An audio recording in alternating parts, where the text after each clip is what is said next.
You know, if you're flying at all, you're probably knowing that anyone is going to check you out at the airport and screen everything you have. So the screeners everywhere. But have you ever tried to screen the screeners? It might scare you.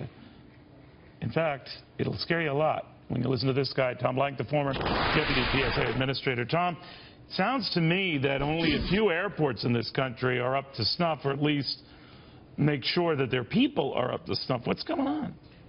Well, Neil, we've got a situation where we have literally tens of thousands of people that work at airports, from baggage handlers to fuelers to caterers to people that work in concessions inside terminals. And when they show up to work, they access the secure area of the airport without going through the kind of screening that TSA puts airline passengers through.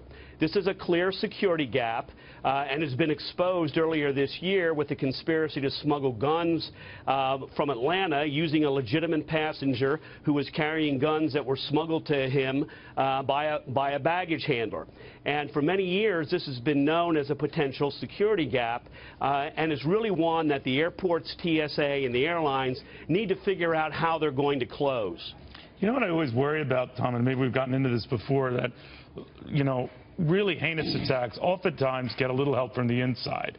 If we don't know what happened in Brussels, you do wonder about that. The airport workers in the know.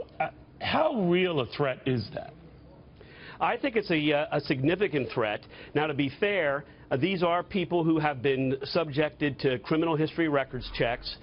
Those checks are updated on a periodic basis. So it's not as if we don't know. When you say they're updated, Tom, I'm sorry. When you say they're updated, how are they updated? What do they check? Well, you're trying to find the individual who showed up with a clean record and then some period after that check committed a crime or did something that would raise a terrorist suspicion. And so you recheck them against various databases on a periodic basis, so that it's not just once and done and then 5 years later you find out you have a bad guy but you never checked again. You're trying to eliminate that kind of situation. But at the end of the day, Neil, it's not really enough, because these are folks that come to work, as just about everyone does, just as airline passengers do. They have backpacks, they may have lunch pails, they may have toolboxes, and they're carrying these things into the secure area of airports, and nobody is really having a good, hard look at what might be in there.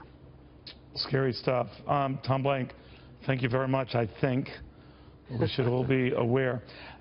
Thanks, Neil.